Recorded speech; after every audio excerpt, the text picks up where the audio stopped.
Exercise 13.2 question number 2 देखेंगे। Make a closed cylindrical tank, एक बंद टैंक बनाना है क्लोज। तो क्लोज्ड में यानी कि जो क्लोज होगा आपको कर्व सरफेस एरिया भी करना पड़ेगा और नीचे ऊपर से बंद करना पड़ेगा। तो यानी कि आपको टोटल निकालना है, ऊपर नीचे के सर्कल का भी ऐड होगा। तो टोटल सरफेस एरिया आपको फाइंड आउट करना है। क्वेश्चन में कह रहा है एक बंद सिलेंड्रिकल टैंक बनाइए, तो यानी कि जब बंद होगी कोई चीज तो वहां पे टोटल सरफेस एरिया निकलेगा। अब क्या क्या यूनिट दी हुई है, हाइट दिया हुआ है, हाइट के बजाय उसने डायमीटर रेडियस नहीं दिया, रेडियस की जगह डायमीटर दिया है। और जब डायमीटर दिया है तो हमने आपको बताया कि डायमीटर दिया होगा तो रेडियस निकालने के लिए उसका हाफ कर देंगे। लेकिन क्वेश्चन में क्या है कि हाइट तो 1 मीटर है और डायमीटर 140 सेंटीमीटर है। तो फिलहाल आपको यूनिट सेम करनी होगी। सेंटीमीटर में यूनिट को कन्वर्ट कर लेंगे तब भी क्वेश्चन हो जाएगा और मीटर में कर लेंगे तब भी क्वेश्चन हो जाएगा। तो फिलहाल मीटर में कर लेते हैं, सेंटीमीटर में करेंगे तब भी क्वेश्चन सही हो जाएगा। लेकिन आप मीटर में करना सीखें, क्योंकि कई बार कोई क्वेश्चन में कॉस्ट निकलवाएगा।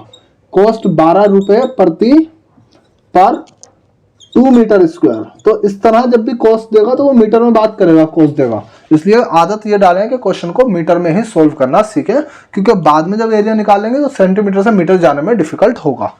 तो फिलहाल इसको 140 सेंटीमीटर आपको पता होगा भाई, 1 मीटर 100 सेंटीमीटर होता है। तो 140 यानी कि 1 से ज्यादा, 1.5 से थोड़ा कम, 1.4 मतलब ना 1.5 होगा, 1.5 से कम होगा। तो कैसे इसको कन्वर्ट करेंगे मीटर में, पहले डायमीटर को कन्वर्ट करते हैं। 140 100 से डिवाइड कर देंगे, ये हो गया आपका मीटर। 100 से डिवाइड कर देंगे तो मीटर में निकल जाएगा 140 सेंटीमीटर, यानी कि तकरीबन 1 मीटर और उससे ऊपर 40 सेंटीमीटर। 0 से 0 डिवाइड हो जाएगा। 10 से डिवाइड करेंगे 14 को तो ये आ जाएगा 1.4 मीटर। डायमीटर निकल गया। अब रेडियस हमें पता है, रेडियस इसका आधा कर देते हैं। भाई 1.4 का आधा कितना होगा, 1.4 का आधा होगा 0.7 मीटर। और यदि आपको आधा करना नहीं आ रहा है तो भाई आधा करना क्या होता है, 1.4 बटे में 2, पॉइंट हटाया तो पॉइंट के बदले 0। 20 से आप 14 को डिवाइड कर लो। भाई 20 के टेबल में 14 तो आएगा नहीं, आपको क्या करना पड़ेगा, 0 पॉइंट लगाना पड़ेगा और पॉइंट लगेगा तो यहाँ पे 0 आ जाएगा और 20 सत्ते 140 हो जाएगा। तो 1.4 का आधा 0.7 मीटर आ जाएगा।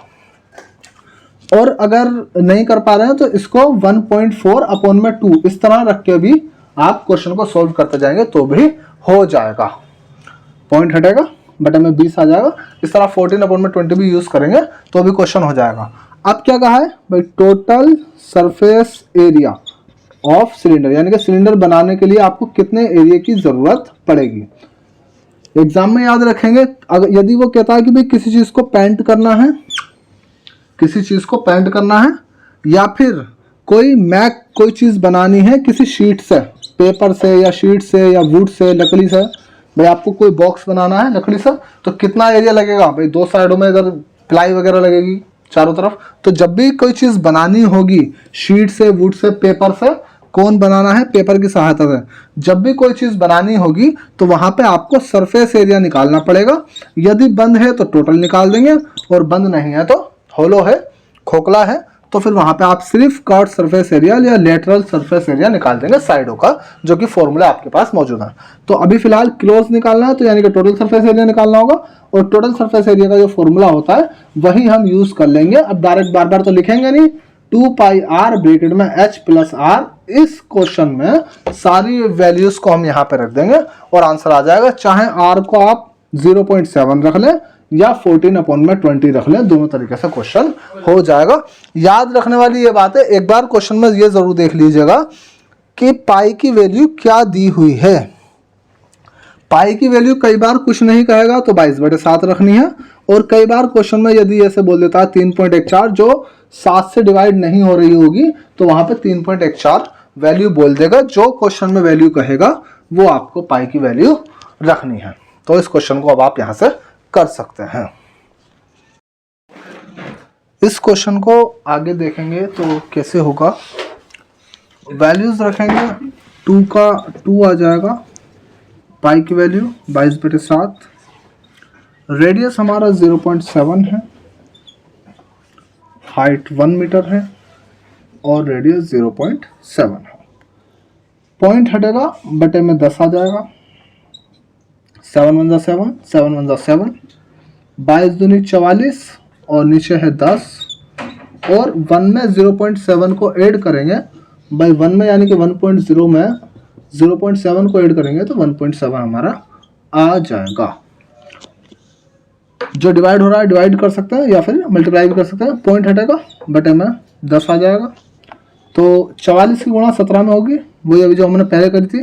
17 चौक 68 का 8, हाथ से लगा 6, 17 चौक 68 और 6 74 और नीचे 10 × 10 100।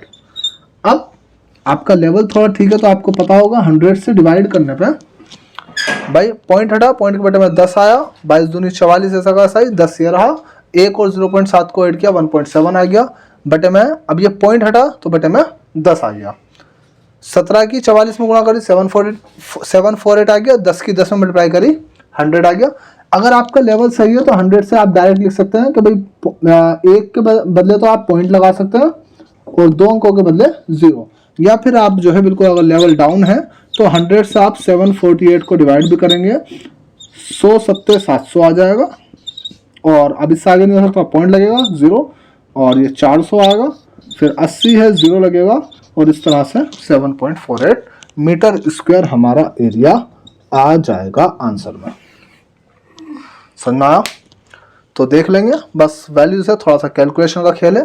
0.7 था, 0.7 पॉइंट हटेगा बटे में 10 आएगा, 1 और 0.7 को ऐड करेंगे 1.7 आएगा। पॉइंट कैसे हटता है? अगर मान लीजिए 2.3 में से पॉइंट हटाना है तो पॉइंट के बदले 1, आगे जितने डिजिट होंगे उतने 0, तो 2.3 की वैल्यू आ गई 23 बटे में 10। इस तरह आपको कैलकुलेशन, मल्टीप्लाई और डिवाइड करना है। ये क्वेश्चन आपका हो गया।